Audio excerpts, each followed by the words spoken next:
రామక్క కొడుకు గాడేనాయే? అవునే. అమ్మ బాడుకో ఇడు గింత కాపురాలు ముంచుతుండాయే. అమ్మ ఇట్లా ఎంతమంది ఆడవాళ్ళ జీవితాలు నాశనం చేస్తాడే. నాకు కూడా నేను రాంగ పొంగ నాకు ఇట్లా కిందికెళ్ళి మీద దాకా చూస్తుండే, ఎవరితో నంబర్ తెలుసుకొని నాకు కూడా మెసేజ్ చేసిండే. ఇట్లాంటి వదిలేయద్దే మనము.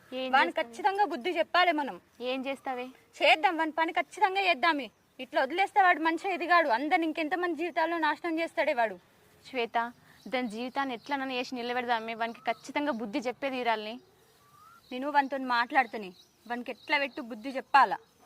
వానితో మాట్లాడి నేను వాని దగ్గర నుంచి అన్ని నిజాలు రాబడతా.